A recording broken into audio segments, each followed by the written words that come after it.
La nuit à la cabane en hiver. Cela s'est passé quand j'avais 15 ans. J'étais un adolescent normal qui allait au lycée et j'avais un fort attachement à mon père. Cela s'est produit près du parc Hagen. Mon père et moi conduisions jusqu'à notre cabane au milieu de l'hiver. Je me suis toujours émerveillé de la beauté du parc et j'avais grandi en profitant de cela tous les étés.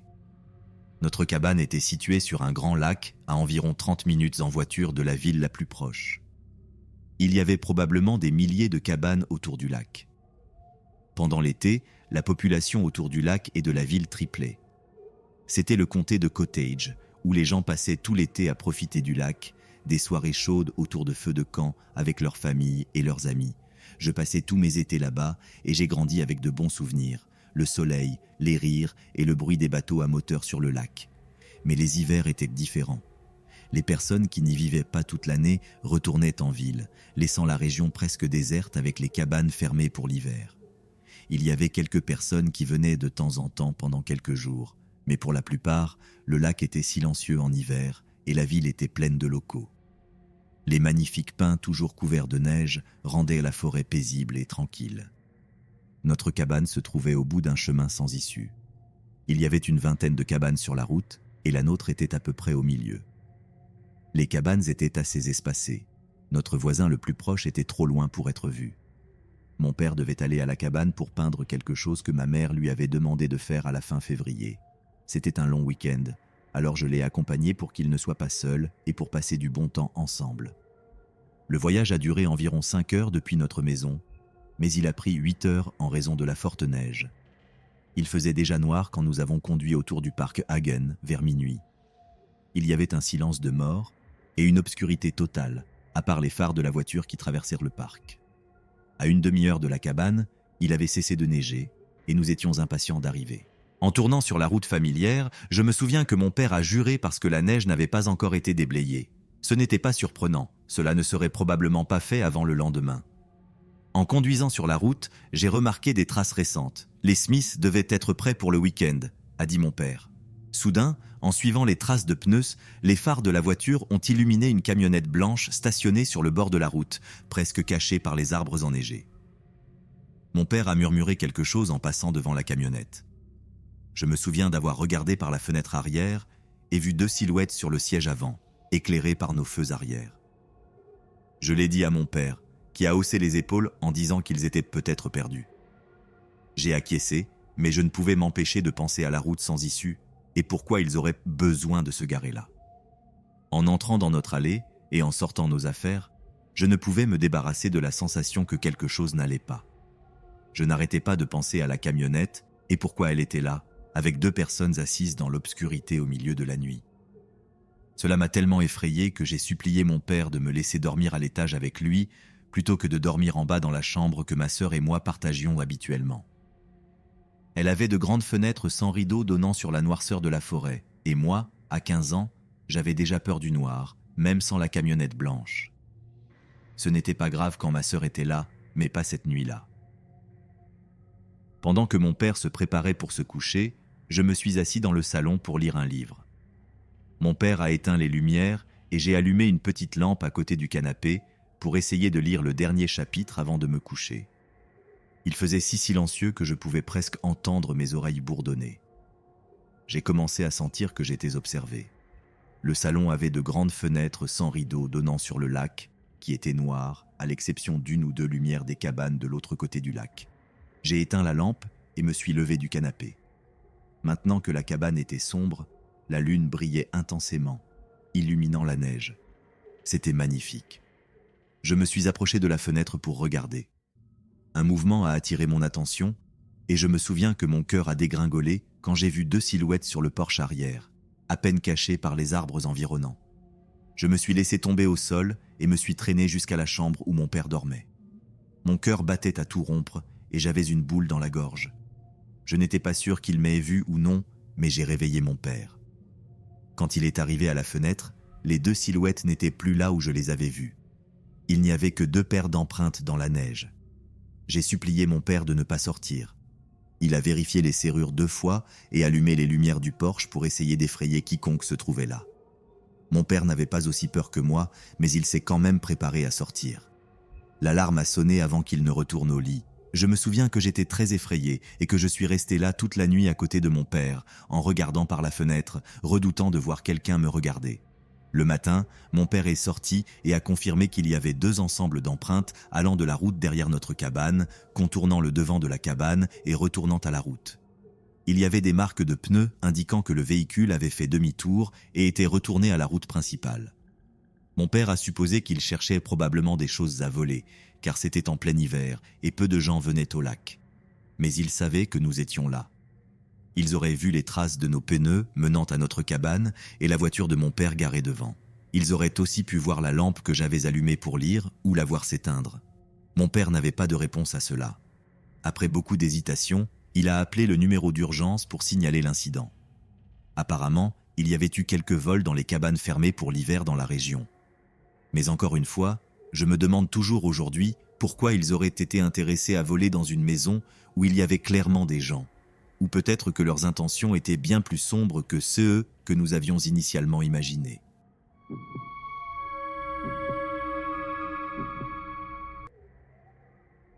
La petite fille fantôme. J'étais dans la 4e semaine du camp d'été. J'étais conseiller dans un camp en montagne. C'était le week-end et il n'y avait pas de campeurs sur place. Seulement 7 conseillers. Tous, sauf Alex, mon ami, se détendaient dans la salle de repos. Alex devait rester seul dans la cabane du Faucon parce qu'il était le seul à travailler ce week-end. Il était tard et Alex était allé dormir. Il a commencé à rêver. Il a vu une petite fille danser sur l'une des couchettes et chanter « Je suis Riley, je suis Riley ». Puis il a pris peur, a sauté de la couchette et s'est cassé la jambe. Pris de panique, Alex s'est réveillé pour vérifier la pièce à la recherche de la petite fille. La pièce était vide, mais Alex avait trop peur pour se rendormir. Il est descendu à la salle de repos pour chercher de la compagnie. 1 ou 2 minutes plus tard, notre chef est entré et a demandé à Alex qui était cette petite fille sortie de sa chambre. Quelques jours après que tout le monde ait cessé de paniquer, un nouveau groupe de campeurs est arrivé. Le premier jour, nous avons emmené un groupe de campeurs en randonnée sur le sentier. Nous chantions des chansons de camp et nous faisions connaissance. Mes campeurs me racontaient tous les rêves géniaux dont ils se souvenaient. Je leur ai parlé d'un rêve où il n'y avait pas de gravité. Alors, une fille devant moi se tourne et dit qu'elle a fait un cauchemar il y a quelques nuits. Elle a rêvé qu'elle était dans la cabane du Faucon et qu'une petite fille essayait de danser avec une jambe cassée.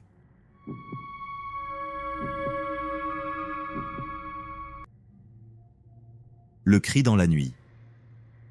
En 5e année, ma classe et moi sommes allés en camp de montagne pendant 1 semaine. Un camp typique, tir à l'arc, escalade en rocher, etc. Ma maîtresse nous a raconté une histoire inquiétante sur une fille qui s'est noyée dans le lac. Pour contextualiser, le lac où les enfants utilisaient des canoës et avaient une zone pour nager en été était trop froid pour la baignade à cette période. Cependant, il y avait de grands roseaux qui poussaient dans une zone où l'on pouvait se cacher. Cette fille ne savait pas nager. Elle s'est donc éloignée du groupe pour pratiquer la natation en privé, pour éviter les moqueries. Cependant, elle est allée dans un endroit trompeusement profond et s'est noyée. Personne ne l'a retrouvée avant qu'elle ne soit déjà morte. Je n'y ai pas prêté beaucoup d'attention quand ma maîtresse nous l'a dit, car cela semblait être une bêtise. Elle a continué en disant que certaines nuits, on pouvait l'entendre pleurer. Une nuit, je me suis réveillé tard et j'avais plus envie d'uriner que jamais dans ma vie. On nous avait fait boire beaucoup d'eau là-bas et les fenêtres étaient toutes ouvertes parce que mon maître était un homme très gros. Tout le monde dormait et je l'ai entendu par la fenêtre. On pouvait entendre au loin le cri d'une petite fille. En dessous des draps, je luttais contre l'envie d'uriner, mais la peur m'a saisi. Finalement, j'ai couru aussi vite que j'ai pu pour utiliser les toilettes et suis retourné prudemment dans mon lit. Le cri avait cessé et je ne l'ai entendu aucune autre nuit. Il faut savoir que la cabane des garçons était petite et que si un enfant y pleurait, tout le monde l'aurait entendu et se serait réveillé. Aller à la cabane des filles aurait été impossible pour entendre une fille pleurer, à moins qu'elle ne crie. Certains autres enfants affirment l'avoir entendu aussi. Je ne sais pas s'ils étaient sincères, car beaucoup d'enfants aiment inventer des choses pour attirer l'attention. Je pourrais jurer que c'était à 10 mètres de la cabane. Je me le demande encore aujourd'hui et cela me donne des frissons dans le dos. La clarté du cri, la sincérité du son et le fait que j'étais sceptique à ce sujet avant. Je ne sais pas si c'était le fantôme de la fille.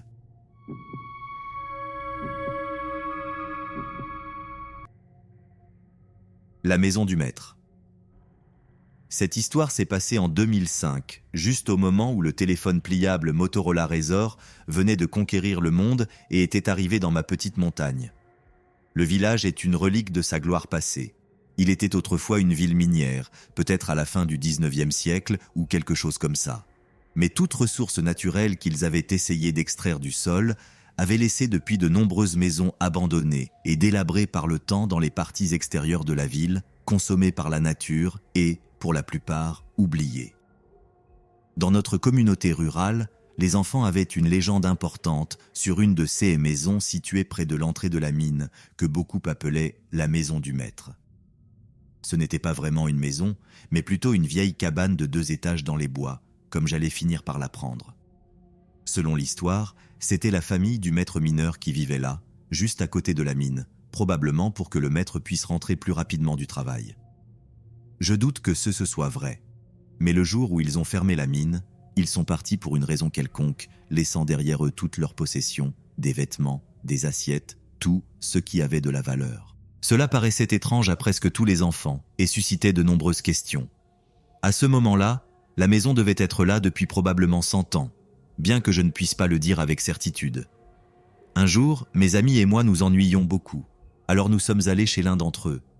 Nous jouions à la Xbox et il était environ 7 heures du soir en plein été, donc il faisait encore jour. Une idée brillante a surgi. Aller voir cette maison où aucun de nous n'avait jamais été. Au début, j'étais préoccupé, mais l'idée semblait tentante. Enfin, c'était quelque chose de nouveau dans cette ville ennuyeuse. Nous sommes montés dans la voiture de mon ami et avons conduit jusqu'au début du sentier avec des lampes de poche en main. Il faisait encore jour, mais il était environ 8 heures et le soleil serait complètement couché à 10 heures. Je crois que c'était une marche d'environ 45 minutes. Alors, avec les lampes de poche allumées pour fournir un éclairage supplémentaire entre les arbres épais, nous avons avancé un moment. Nous parlions avec enthousiasme, nous demandant quel trésor nous trouverions là-bas, que les enfants des 100 dernières années n'avaient évidemment pas découvert. Quand nous sommes arrivés à la maison, j'ai réalisé que ce n'était pas une maison, mais plutôt une cabane. C'était assez effrayant, pour le dire gentiment, surtout en plein jour. Mes amis et moi sommes restés pétrifiés au pied de la cabane. Jusqu'à ce jour, nous ne pouvons pas expliquer ce qui s'est passé, mais j'ai eu l'impression que tous les sons avaient soudainement disparu. L'air et le vent ne bougeaient ni ne soufflèrent plus, et les animaux que nous avions entendus pendant notre marche se sont tus. Nous avons regardé vers la porte, et il était évident que la maison avait été flétrie par le temps. Le bois était blanchi par le soleil, et tout était délabré. J'ai monté les 2 marches de pierre jusqu'à la cabane, et j'ai ouvert la porte sans résistance. À l'intérieur, il faisait sombre, et il y avait une odeur humide et poussiéreuse, comme si quelque chose était mort là, ce qui était probablement le cas. Nous sommes entrés prudemment et avons vu que d'autres personnes avaient déjà laissé leurs marques. Il y avait des graffitis sur les murs. Andy était ici, et des choses similaires partout. Il y avait aussi quelques reliques du passé, des cuillères et des assiettes clairement visibles dans des tiroirs ouverts, laissés par d'autres chasseurs de trésors en quête d'un prix après leur longue marche. Nous avons regardé autour de la cuisine en bas. Les escaliers étaient au milieu de la pièce et nous nous sommes dirigés vers le salon. Il y avait 3 canapés encore là, bien que pourris et assez désagréables à voir. Nous pouvions voir un ressort sortir de l'un d'eux. Un de mes amis a commenté qu'un des canapés semblait plus récent, pas aussi vieux que les autres, et s'est demandé si peut-être quelqu'un l'avait ajouté plus tard, comme pour former un clubhouse dans cette vieille cabane abandonnée. Mais pourquoi quelqu'un ferait-il cela ? Je n'en ai aucune idée. Après avoir vu le rez-de-chaussée, nous étions intéressés par l'étage supérieur. Nous avons éclairé les escaliers avec nos lampes de poche et, avec inquiétude, j'ai commencé à monter les premiers pas. Chaque marche protestait avec un bruit fort sous mon poids alors que je montais vers l'obscurité. J'ai éclairé à gauche pour voir quelques pièces, puis lentement à droite. La porte était entr'ouverte, et en m'approchant de la porte du grenier, je l'ai ouverte. J'ai laissé tomber ma lampe de poche et j'ai poussé un cri. Quelqu'un avait apporté un mannequin et l'avait habillé avec ceux que je suppose être les vêtements des personnes qui vivaient là, une longue robe à volants. Tous mes amis ont éclaté de rire, car ils n'avaient clairement pas eu la frayeur de penser qu'ils étaient accueillis par un vieux fantôme. Nous avons tous ri, regardé dans toutes les pièces, et mon ami a trouvé quelques vieux papiers décolorés et a essayé de déchiffrer quelques mots. Mais finalement, La recherche, bien que plaisante en partie, n'était pas très amusante puisque tout le monde était déjà venu ici avant nous. Mes amis et moi avions définitivement fini avec cette petite aventure et avons pensé qu'il serait préférable de rentrer à la maison. La nuit était presque tombée et l'idée de traverser la forêt dans l'obscurité n'était pas si attrayante, car je n'étais pas sûr que nos lampes de poche tiendraient tout le chemin. Nous sommes tous descendus les escaliers quand un ami a dit qu'il devait sortir pour faire ses besoins. Nous sommes restés dans le couloir, jetant un dernier coup d'œil quand nous avons entendu des pas venant d'en haut. J'ai crié pour demander qui était encore là-haut et de descendre, car nous partions, mais personne n'a répondu. J'ai alors regardé autour de moi. Nous étions 5, et dans la pièce en bas, nous étions 4, avec mon ami dehors. Je l'ai compté 2 fois. Juste au moment où je terminais mon deuxième compte, j'ai entendu un pas, comme si quelqu'un avait déplacé un pied sur une seule marche en haut et avait changé de poids sur une jambe. Un craquement des planches du sol. Mes amis m'ont regardé, et en quelques instants, nous avons tous réalisé que quelque chose n'allait pas. Nous avons couru vers la porte. Je n'ai pas regardé en arrière, mais l'ami qui était dehors a crié en demandant ce qui se passait. Ce n'est qu'après avoir rejoint le sentier et être revenu à la lisière des arbres que notre ami nous a finalement rejoints et nous a demandé ce qui s'était passé. Quand nous lui avons dit, il a dit que c'était sûrement un animal, le vent ou simplement la maison elle-même qui craquait. Maintenant que nous étions sortis de la maison, cela ne semblait pas si effrayant. Mais il nous restait encore à rentrer. En marchant, j'ai mis les mains dans mes poches et j'ai alors réalisé que mon téléphone n'était plus là. J'ai cherché partout et demandé à mes amis s'ils l'avaient pris comme une blague. J'avais utilisé mon nouveau téléphone Motorola pour prendre des photos de cette cabane décrépite. Je savais que je devais l'avoir laissée dans la maison. Je ne voulais vraiment pas y retourner. Mais un ami, Sam, a décidé de venir avec moi tandis que les autres attendèrent près des arbres. Nous avons commencé à entrer dans la maison, traverser la porte et regarder autour du rez-de-chaussée. Jusqu'à ce jour, je ne sais toujours pas pourquoi j'ai fait cela, mais j'ai commencé à ouvrir les tiroirs de la cuisine pour voir si quelqu'un y avait mis mon téléphone comme une blague, bien que tous aient nié. Quand j'ai ouvert un des tiroirs inférieurs, j'ai vu un oiseau en décomposition à l'intérieur, ce qui m'a vraiment effrayé. Après avoir déduit que le téléphone n'était définitivement pas en bas, nous avons commencé à monter les escaliers. J'ai senti un frisson parcourir ma colonne vertébrale. Je ne me sentais pas bien, et ces bruits m'avaient vraiment effrayé, mais je voulais mon téléphone. Il était cher, et il n'y avait aucun moyen que je puisse m'en payer un autre. Nous avons cherché d'abord dans les chambres à gauche, mais il n'y avait rien. Finalement, il était temps de regarder dans la pièce du mannequin. Mon ami avait laissé la porte entrebâillée. J'ai poussé la porte pour l'ouvrir, et là, au pied du mannequin, se trouvait mon téléphone. Ce qui me surprend le plus, c'est comment il est arrivé là. Tu vois, après ma frayeur initiale, je n'avais même pas regardé cette pièce et j'étais à la porte. Je me suis retourné et je suis sorti. Il y avait quelques espaces entre moi et le mannequin. J'aurais dû jeter mon téléphone pour qu'il atteigne l'endroit où il était, au pied du mannequin. Ma seule conclusion logique était que l'un de mes amis avait pris mon téléphone et l'avait mis là, puis attendait de voir ma réaction quand ils allaient me demander où je l'avais trouvé. Je pensais que cela devait être la conclusion la plus logique et j'ai commencé à descendre les escaliers. Nous avons couru hors de la maison et fermé la porte sans vouloir attendre et entendre si nous entendions du bruit en partant. En retrouvant mes amis, l'un d'eux a demandé pourquoi nous jouions avec le mannequin. Je leur ai demandé ce qu'ils voulaient dire. Ils ont dit qu'il n'était pas nécessaire de faire semblant de chercher mon téléphone si nous essayions juste de les effrayer.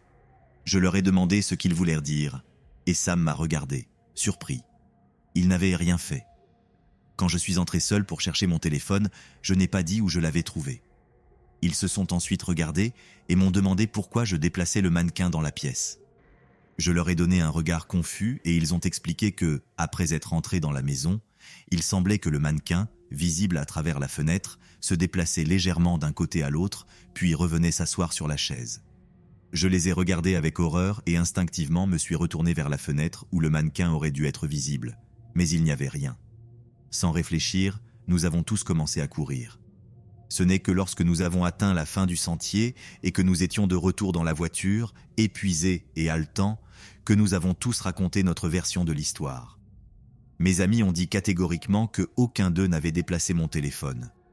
L'un d'eux a rappelé l'avoir mis de côté après avoir pris une photo d'un des plats et de mon ami tenant une des cuillères, mais c'était la dernière fois qu'il l'avait vu. Il était trop occupé à prendre des photos sur son propre téléphone de toute façon.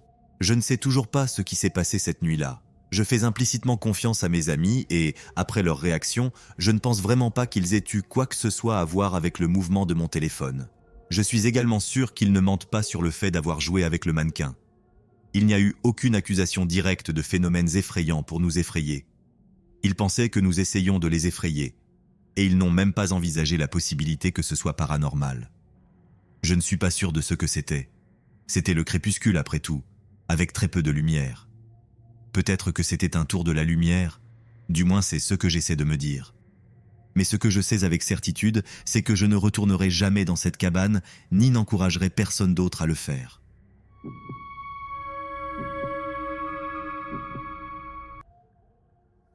Une nuit effrayante au Wisconsin. Un an, alors que j'étais dans une cabane familiale dans le nord du Wisconsin près de Superior, j'étais assise dans le salon pendant que le reste de la famille dormait. J'ai entendu des bruits provenant de l'arrière-cour qui ressemblaient à quelqu'un jouant avec les portes de l'abri de jardin ou avec le bois de chauffage. Les lumières à détecteur de mouvement se sont allumées et j'ai vu une ombre à travers la fenêtre de la cuisine, mais elle est passée trop vite pour que je puisse la voir clairement. J'étais trop effrayé pour bouger et j'ai simplement regardé les fenêtres arrière et la porte du patio, dont les stores étaient refermés. Environ 1 minute plus tard, j'ai entendu un bruit qui ressemblait à quelqu'un essayant d'ouvrir la porte. Cela devenait de plus en plus fort jusqu'à ce que, instinctivement, je crie et saute. Cela s'est arrêté quand j'ai crié. Mon beau-père est sorti en courant de la chambre et m'a demandé ce qui s'était passé. Je lui ai raconté et il m'a dit que j'exagérais. À ce moment-là, ce qui que ce soit a frappé la porte en verre et a essayé de l'ouvrir à nouveau. Il a attrapé un fusil du porte-fusil en bois et l'a approché du store. Ne voyant rien, il a appuyé son visage contre le verre pour regarder autour de la porte vers la zone boisée à l'arrière.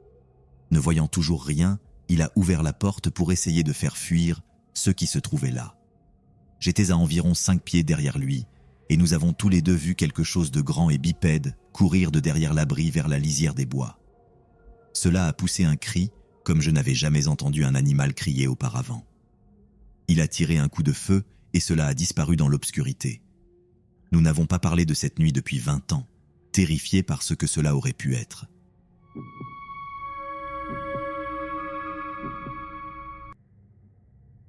« 3 ans dans une vieille cabane. Je pensais partager mon expérience de vie dans une cabane vieille de 200 ans. Toutes ces choses se sont passées sur une période de 3 ans où j'y ai vécu. Au début de 2012, une amie d'enfance m'a demandé si je voulais devenir son colocataire. J'avais besoin de quitter mes parents et elle avait besoin d'un colocataire, donc cela semblait être une bonne situation. La maison, située dans une zone suburbaine, date du XVIe siècle. La route sur laquelle se trouve la cabane porte le même nom que la famille originale qui possédait une grande partie des terres, et maintenant cet endroit est devenu l'une des plus grandes villes des États-Unis. Si vous cherchez cabanes coloniales américaines, vous trouverez une série d'images ressemblant à celle-ci. Nous avons d'abord pensé qu'elle avait été utilisée comme chambre pour esclaves, car c'était une région de tabac. Nous avons ensuite découvert que c'était une maison d'écurie, ce qui a été confirmé lorsque notre chien a déterré un fer à cheval que j'ai encore. La nuit où nous avons emménagé, l'endroit était inquiétant. Il n'y avait pas de porte pour l'étage. Ma chambre n'avait pas de porte et la chambre en bas, celle de mon ami, était une extension ajoutée dans les années 1980. Les propriétaires précédents avaient aussi ajouté une cuisine et une salle de bain, très nécessaires, car le plan original ne les incluait pas. Maintenant que vous avez une image décente de l'endroit, je vais commencer à expliquer pourquoi je partage cela. Quand j'ai emménagé, j'ai immédiatement eu l'impression d'être observé. La maison se sentait toujours sombre, froide et humide, comme un sous-sol. Je suppose que c'est le genre de chose à laquelle on peut s'attendre dans ce type de maison, mais il y avait quelque chose de plus. J'ai commencé à entendre des grattements toutes les nuits que j'étais au lit. Cela me réveillait, des grattements directement sous mon lit, près de ma tête. Au début, je pensais que c'était des souris, mais ensuite, j'ai entendu suffisamment pour me rendre compte que les grattements étaient longs, comme des coups de pied. Puis cela se répétait. Je me couvrais la tête, bouchais mes oreilles et fermais les yeux, terrifié, mais pas prêt à affronter les esprits qui grattèrent le bois. Une nuit, alors que j'étais au lit, j'ai entendu les grattements commencer. Normalement, je serais endormi, mais cette fois, j'étais éveillé tard. Cela a commencé au plafond, à l'extrémité droite de la pièce, puis est descendu le long du mur et est venu directement sous moi. Après un moment, les grattements ont traversé la pièce, remonté le mur et ont disparu. Voici pourquoi ce n'étaient pas des souris. Mes murs étaient en bois massif, les mêmes à l'intérieur qu'à l'extérieur.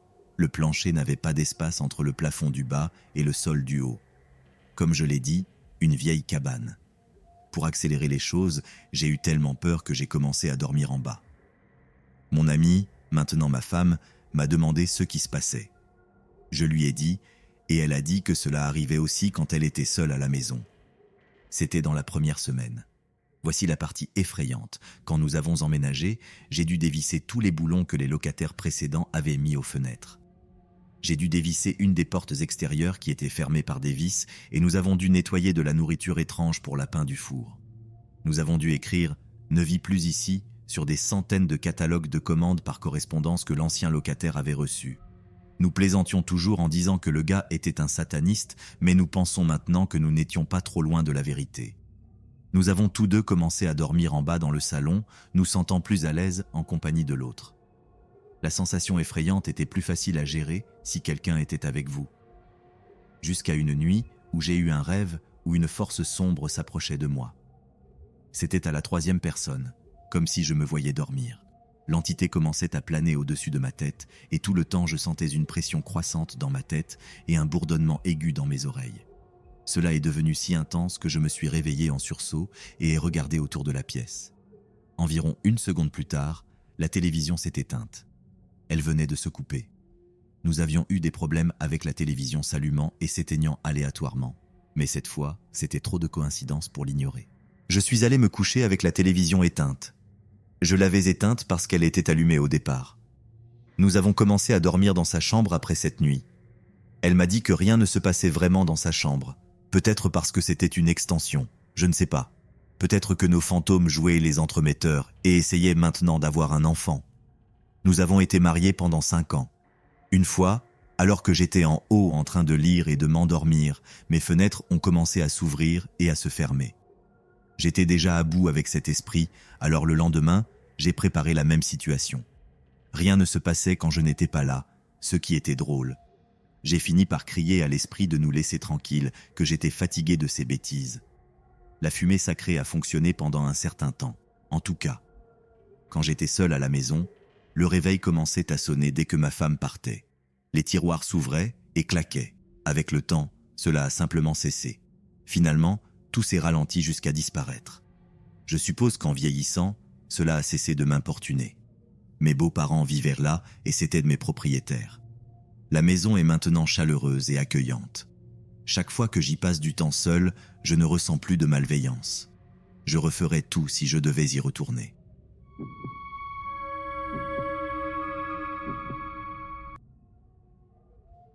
La créature dans le grenier. J'étais en vacances familiales à Pigeon Forge, Tennessee. Nous étions logés dans une cabane dans les montagnes, avec 2 chambres au rez-de-chaussée et une chambre en mezzanine à l'étage. La mezzanine était fermée, mais elle avait une grande fenêtre pliable qui pouvait être ouverte pour donner sur le salon ouvert en dessous. J'ai réclamé la mezzanine pour moi. Une nuit, je suis allé me coucher avant les autres. La fenêtre pliable était fermée, mais la lumière du salon filtrait à travers les fentes et éclairait légèrement la chambre.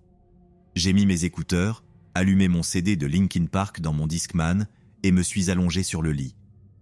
J'étais allongé sur le dos, les yeux fermés, et je tâtonnais avec le lecteur de CD en essayant de changer de chanson. Je n'y arrivais pas, alors j'ai ouvert les yeux pour essayer de voir où se trouvait le bouton. Quand je l'ai fait, il n'y avait que de l'obscurité. J'étais confus parce que la lumière de la fenêtre avait disparu et la chambre était complètement noire. Soudain, j'ai réalisé que quelque chose couvrait mes yeux, car cela s'est éloigné de moi, révélant les bords de son corps à la lumière de la fenêtre.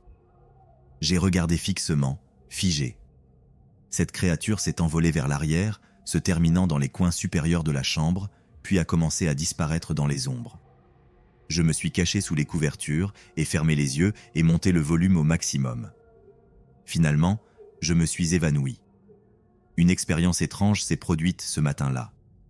Je m'asseyais au bord du lit pour enfiler mes chaussettes quand l'une des poignées du tiroir de la commode a commencé à se lever et à retomber contre la commode. J'ai observé cela pendant 1 minute avant de tendre la main pour la maintenir en place. Puis, une autre poignée a commencé à bouger. Je l'ai également maintenue, puis une troisième poignée a commencé à fonctionner. J'ai alors couru hors de la chambre.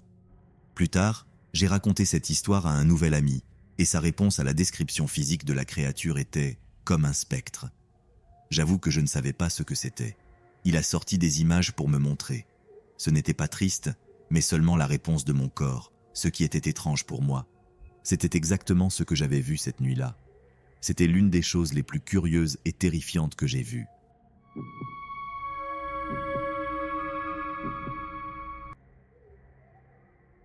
Week-end terrifiant en Airbnb. C'est l'une des expériences les plus effrayantes de ma vie. Au lieu d'offrir à mon petit ami un cadeau de Noël traditionnel, j'ai réservé un week-end dans une cabane sur Airbnb.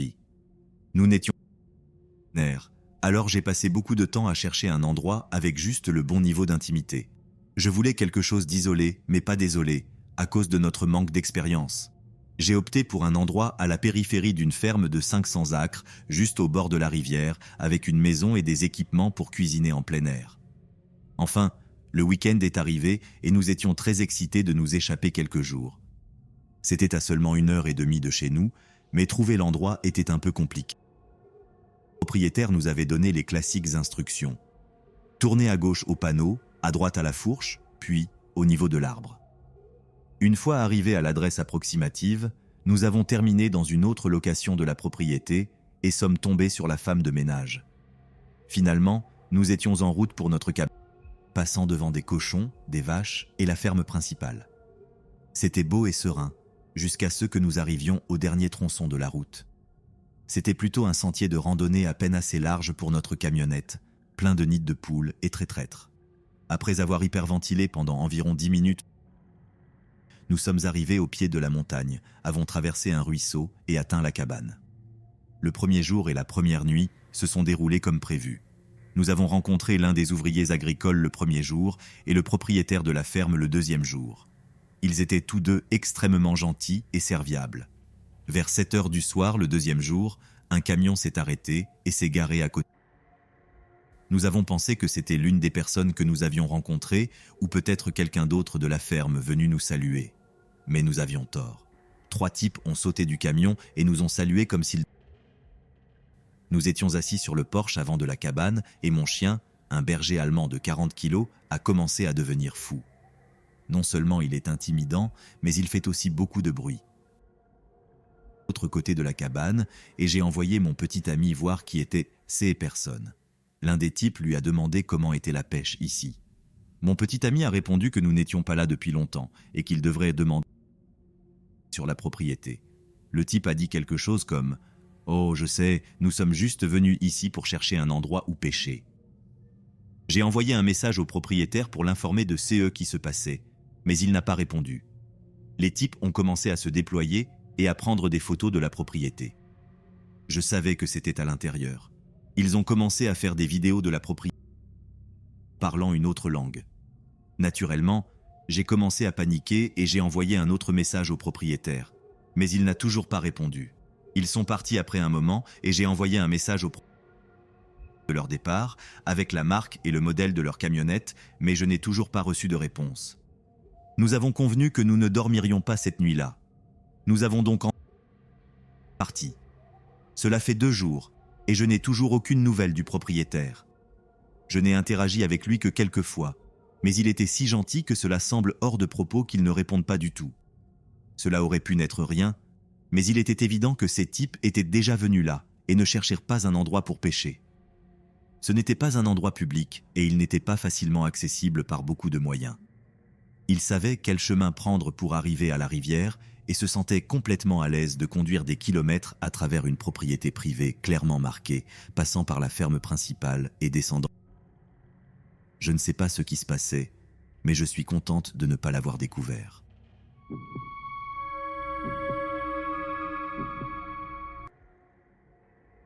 La créature au pied de la colline. Quand j'étais jeune, je vivais dans une ferme avec ma famille qui avait quelques légendes urbaines assez étranges. Même au point que beaucoup de ma famille indigène refusaient de nous rendre visite par peur. Selon l'histoire, il y avait une créature maléfique qui vivait au pied de la colline et sortait la nuit pour tourmenter et faire des farces aux gens. Je n'ai jamais cru à ces choses, même quand j'étais enfant. Mais une nuit, j'ai commencé à avoir des cauchemars vifs, presque réels, où j'étais poursuivi par cette chose.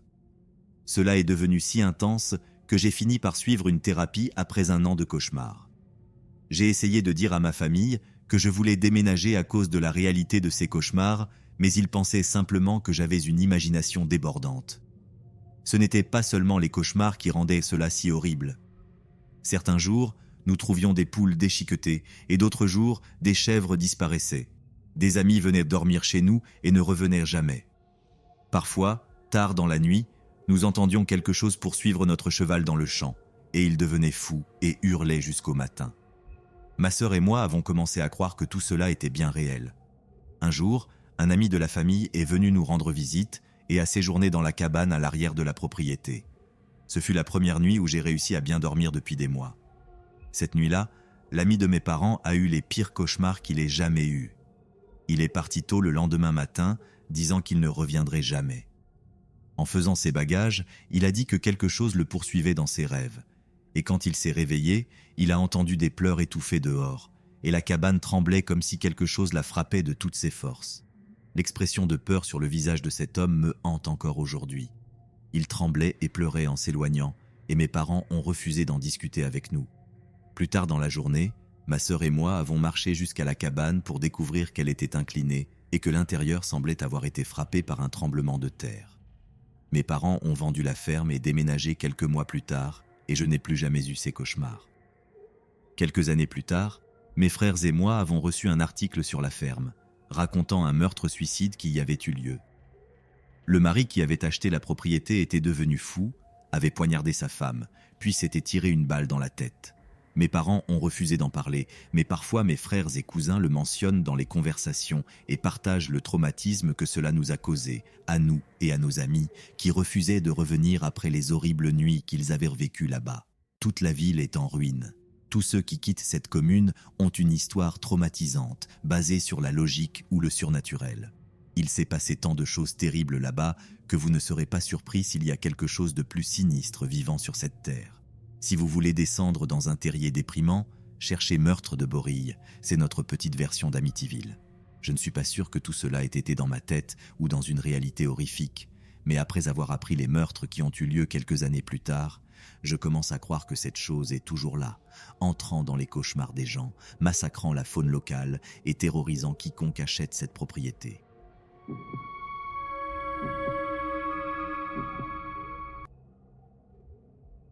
Une nuit à la cabane rustique.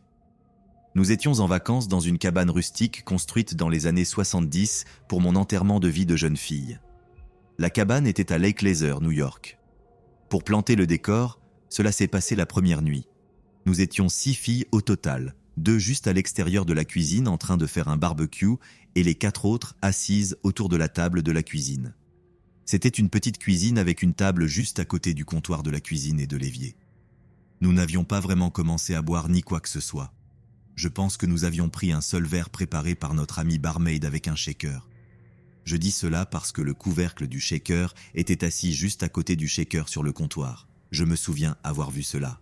Puis vient la partie effrayante. Très soudainement, et sans raison apparente, le couvercle du shaker a volé à travers la pièce à environ 18 pieds de distance, tout près de mon ami. Nous l'avons tous vu. Dans mon esprit, essayant de donner un sens à cela, j'ai pensé que mon ami de l'extérieur avait lancé le couvercle comme une blague. Mais je savais qu'il était sur le comptoir et qu'elle était dehors. J'ai réalisé que mes amis ne savaient pas comment réagir. Je pense que certaines ont sursauté et d'autres ont commencé à poser des questions sur ce qui venait de se passer.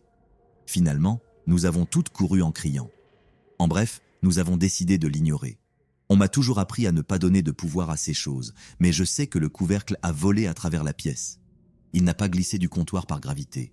Il n'y a pas eu de rafale soudaine de vent. Il a été lancé à travers la pièce. Je n'avais jamais vécu quelque chose comme ça auparavant. Rien d'autre n'est vraiment arrivé pendant le reste du voyage. Mon amie jure avoir entendu des voix basses et profondes provenant de la télévision pendant qu'elle regardait Netflix. Une autre amie corrobore son histoire. Je ne sais pas quoi croire. Alors oui, Airbnb peut être hanté. Personne n'a rien dit dans les avis, et moi non plus.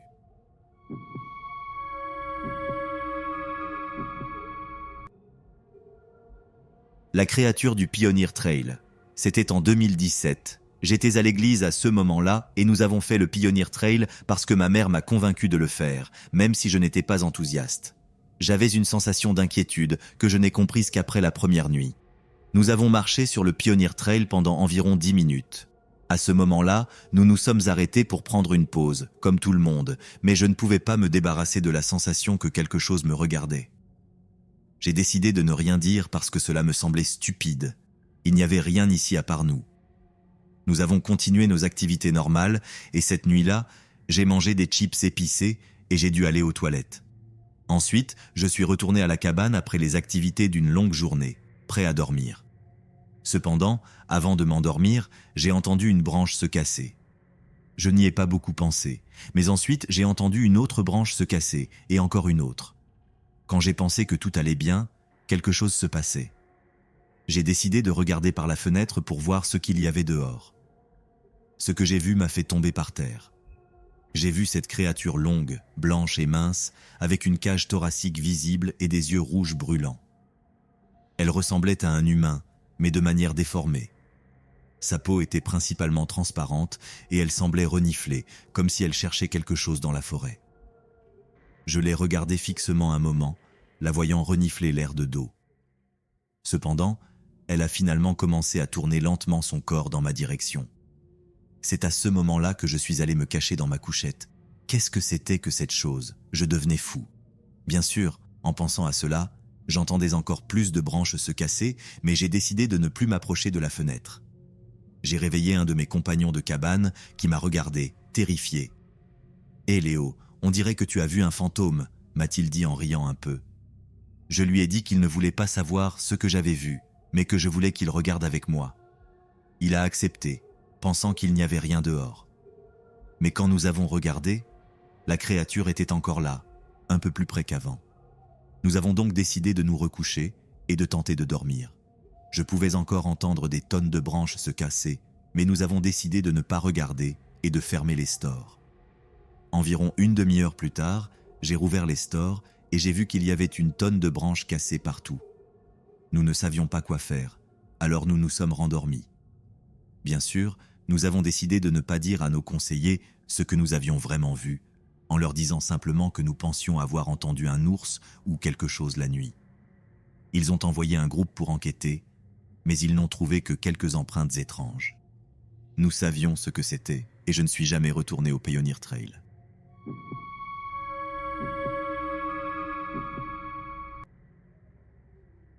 La nuit étrange à Ranger, Géorgie.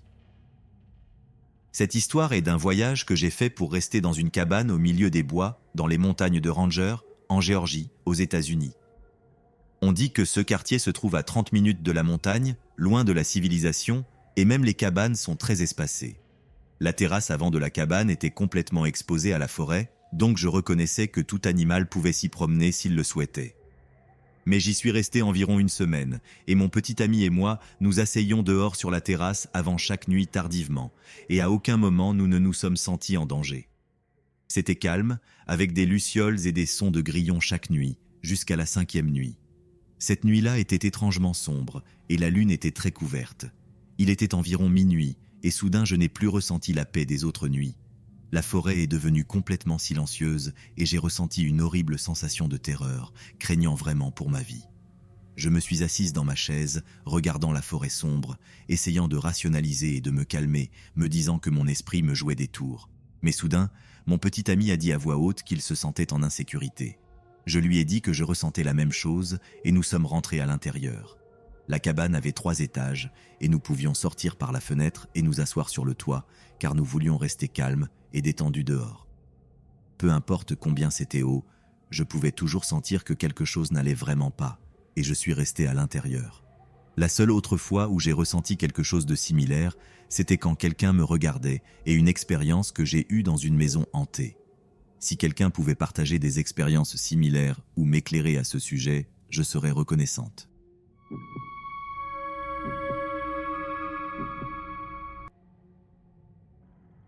L'expérience terrifiante dans une cabane abandonnée. Quand j'étais plus jeune, mes amis et moi aimions jouer aux chasseurs de fantômes dans des bâtiments abandonnés. Nous avons découvert une petite cabane près de chez moi que tout le monde jurait hantée. Nous avons donc décidé d'aller la vérifier par nous-mêmes. Pour atteindre la cabane, il fallait traverser une porte dans la clôture. En réalité, ce n'était pas une porte, mais plutôt un chemin à travers la clôture. On passe à gauche, puis à droite à travers les poteaux. Nous avons traversé et atteint la cabane. En regardant autour de nous, c'était un peu effrayant, mais rien de fou. Je suis sorti pour regarder les champs et j'ai entendu mon amie, une fille de 17 ans à l'époque, pousser un cri de mort comme si elle avait vu quelqu'un être assassiné. Mon autre amie et moi avons couru pour voir comment elle allait. Elle était dans une autre partie de la maison, recroquevillée en position fétale dans un coin de la cuisine, la tête baissée, les yeux écarquillés. Tous les placards et tiroirs étaient ouverts, bien qu'ils aient été fermés auparavant. Nous avons essayé de lui demander ce qui s'était passé, mais elle n'a fait que pleurer et dire qu'elle voulait partir.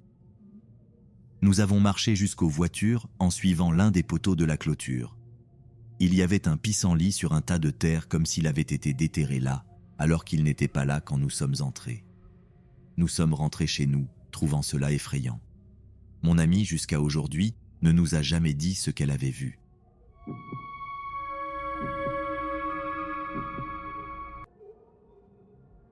L'étrange nuit à Vermont.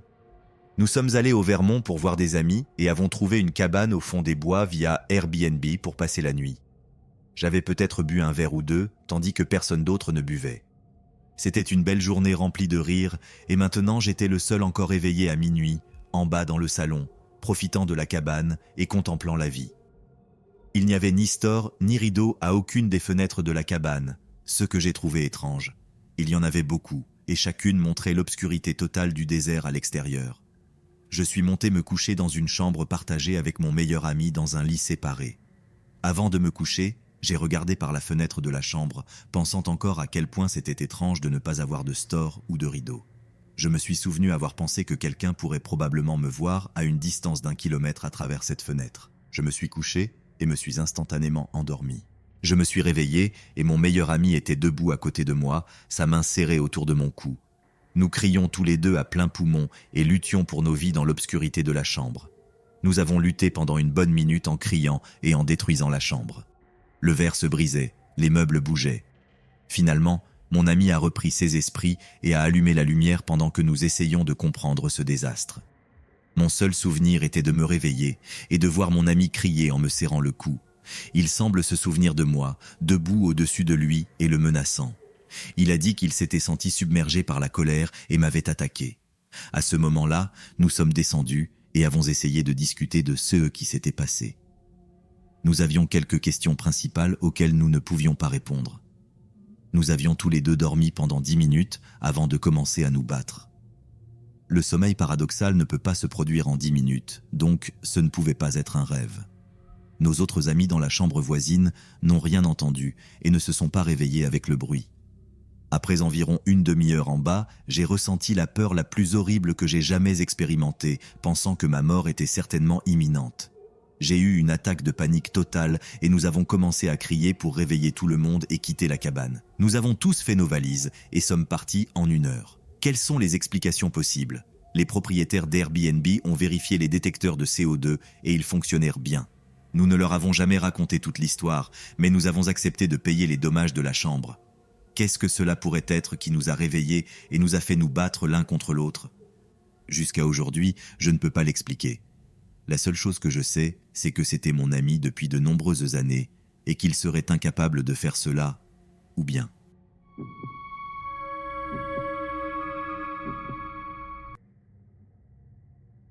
La cabane de la forêt et le gardien de la pierre. C'était un froid jour de novembre quand mon cousin Lucas et moi avons décidé de visiter une ancienne cabane dans la forêt près de notre ville. Un lieu qui avait toujours éveillé notre curiosité, mais que nous avions rarement exploré en raison des rumeurs d'événements étranges qui l'entouraient. La cabane appartenait à la famille de Lucas depuis des générations, et il se disait qu'elle recelait des secrets du passé que personne n'avait réussi à percer. À notre arrivée, l'air était imprégné d'un silence écrasant, seulement interrompu par le craquement des feuilles sèches sous nos pieds. La cabane, dans son isolement, ressemblait plus à une relique du temps qu'à un refuge. Nous nous sommes aventurés à l'intérieur avec la lumière du jour déclinante, éclairant l'intérieur avec des lanternes qui perçaient à peine l'obscurité dense. Nous avons trouvé un vieux journal, caché dans une étagère poussiéreuse. Le journal racontait des histoires de la famille et mentionnait un secret enterré que le propriétaire original avait juré de protéger pour toujours. Intrigués et quelque peu nerveux, nous avons suivi les indices du journal qui nous ont menés à une petite cavité sous la cabane. Là, enterrée sous des couches de terre et de temps, nous avons découvert une boîte en bois sculptée. En l'ouvrant, nous avons découvert plusieurs objets personnels et une ancienne carte indiquant un endroit précis dans la forêt. Décidés à en savoir plus, nous avons marqué l'endroit sur notre GPS et nous sommes enfoncés dans les profondeurs de la forêt. La nuit commençait à tomber lorsque nous sommes arrivés au point indiqué, nos lanternes éclairant faiblement les arbres tordus. Nous avons déterré une pierre sculptée avec des symboles incompréhensibles qui émettaient une lueur douce et éthérée. Il était évident que nous avions trouvé quelque chose d'ancien et de mystérieux, quelque chose qui aurait peut-être dû rester caché. Cette nuit-là, alors que nous discutions de ce que nous devions faire de notre découverte, nous avons tous les deux ressenti une présence nous observant dans l'obscurité. Nous n'avons rien vu à travers la végétation dense, mais la sensation d'être surveillés était écrasante. Nous avons décidé, avec une certaine réticence, de remettre la pierre à sa place et de la sceller à nouveau, craignant que perturber davantage l'endroit puisse entraîner des conséquences que nous n'étions pas prêts à affronter. De retour à la cabane, le silence était désormais empreint d'un murmure inquiétant, comme si la forêt elle-même nous avertissait. En arrivant, nous avons convenu de ne jamais parler de ce que nous avions trouvé, convaincus que certains secrets, spécialement ceux gardés par la nature, sont mieux laissés en paix. En rentrant, nous étions épuisés et confus par tout ce qui s'était passé. Nous sommes restés silencieux, chacun de nous traitant les événements de la journée à sa manière. Le crépitement du feu que nous avions allumé est devenu le seul son remplissant la petite structure en bois, procurant un réconfort fragile face à l'inquiétude qui nous avait envahis. Au fur et à mesure que la nuit avançait, les ombres des arbres dansaient contre les fenêtres comme des doigts sombres déchirant la tranquillité que nous essayions de maintenir. L'atmosphère devenait de plus en plus lourde, et la sensation que quelque chose ou quelqu'un nous avait suivis depuis la forêt grandissait à chaque heure qui passait. Lucas, essayant d'alléger l'ambiance, a suggéré de revoir le journal une fois de plus pour chercher quelque chose que nous aurions pu manquer. En feuilletant les pages à la lumière vacillante de la lanterne, nous avons trouvé une note en marge que nous n'avions pas vue auparavant. La note était claire et troublante. Qui réveille le gardien de la pierre invite l'ombre dans sa maison. Nous ne savions pas exactement ce que cela signifiait, mais la connexion avec la présence que nous ressentions était impossible à ignorer. Nous avons décidé que nous ne pouvions pas laisser les choses telles quelles et que nous devions rendre la pierre cette même nuit, malgré l'obscurité et nos peurs grandissantes. Nous avons pris les lanternes et, avec la pierre enveloppée dans un épais tissu, nous sommes retournés dans la forêt. Chaque pas vers l'endroit où nous l'avions trouvé semblait plus lourd que le précédent. La forêt, autrefois un lieu de beauté mystérieuse, se présentait maintenant comme un labyrinthe sombre et menaçant. En arrivant, nous avons soigneusement replacé la pierre dans sa cavité d'origine, récitant à voix basse des paroles improvisées de respect et de demande de pardon pour la perturbation. Juste au moment où nous finissions, un vent froid a balayé la clairière, faisant bruisser les feuilles avec une intensité qui semblait porter un avertissement ou un adieu. De retour à la cabane, la pression et l'oppression que nous ressentions ont commencé à diminuer. Quand l'aube a percé à travers les arbres, nous nous sentions libérés de la lourdeur qui nous avait consumés. Il y avait une sensation palpable que l'équilibre avait été rétabli. Nous avons décidé de garder l'histoire de la pierre entre nous, un secret partagé qui renforcerait le lien déjà indéfectible entre nous, en tant que cousins et en tant que gardiens de ce mystère ancien. La cabane et tout. Ce qui s'y trouvait, ainsi que ses environs, n'était plus seulement un endroit dans la forêt. C'était un sanctuaire, un témoin silencieux de la nuit où nous avons touché quelque chose d'ancien et de puissant, quelque chose qu'il valait mieux laisser en paix.